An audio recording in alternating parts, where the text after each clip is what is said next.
Pour réduire le risque d'infection avec le coronavirus, il faut se laver les mains régulièrement avec de l'eau et du savon, se couvrir la bouche et le nez quand on tousse ou éternue.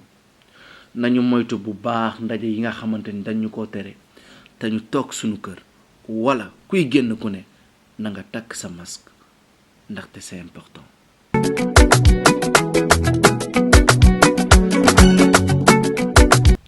Je m'adresse aujourd'hui à vous avec le cœur lourd. C'est avec une désolation extrême que j'ai appris que le Sénégal vient d'enregistrer son 5e cas de décès lié au Covid-19. Êtes-vous vraiment conscient de cela? 5 personnes de notre cher pays ont rendu l'âme. Que devrait-on retenir de cela? Que la situation est alarmante. Nit ku baax day dégg wax bu ñu caaxaanee feebar bile nañu ko jël au sérieux sinon yuuxu dina jug fu ñu ko foogeewul. réew yu mag yi ci àddina bi yëpp fi lañu tàmbalee woon ay benn ñoo doon ñàkk seen bakkan li mu jur tey yéen a ma ko gën a xam fi ma toll di wax ak yéen nii ay milliers de personnes ñooy ñàkk seen bakkan par bés. Soyons encore beaucoup plus responsables. Te nañu respecter mesures yi nga xamanteni édicté nañ ko ngir sauver sunu bopp sauver nit ñi. Je voudrais par la même occasion saluer les efforts que le gouvernement est en train de consentir pour combattre le virus.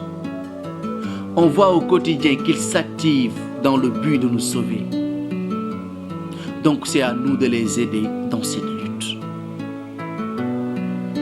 Un arrêté selon lequel le port des masques est obligatoire est tombé hier.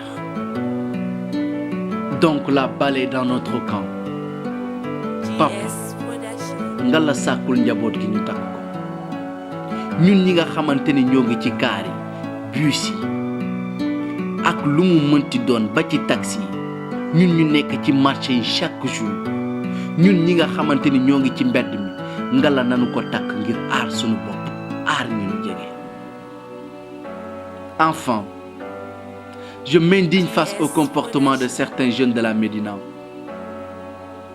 Je me demande ce qui vous anime pour que vous ayez l'inconscience de traîner dans les rues alors que le couvre-feu est en vigueur.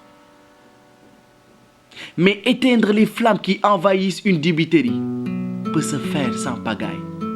Dina len fatale ni len distance bi ñu wax ni fokk ñu jël ko ak nit ñi muy 1 mètre fokk ñu respecter ko ngir aar sunu bopp. Soyons ce peuple mature et responsable. Soyons ce peuple discipliné. Soyons ce peuple capable de barrer la route au virus. Les cas communautaires augmentent du jour au jour. Donc prenons nos responsabilités. Il ne sert à rien de défier l'autorité. Il n'est non plus pas important de s'amuser avec les forces de l'ordre. Ku xool démb xool tey xam ni wute na. Kenn génnatul di seetaani lamb kenn génnatul di seetaani football kenn génnatul ànd ak sa famille di seetaani soirée wala ngay seetaan cinéma. Kon nag respectons notre part du contrat ngalla restons chez nous. buñ ko defee lii gaa fee jóge ku ne dellu ci li nga nekkoon ndaxte metti na ba ci kanamu yàlla. À bon entendeur. Salut.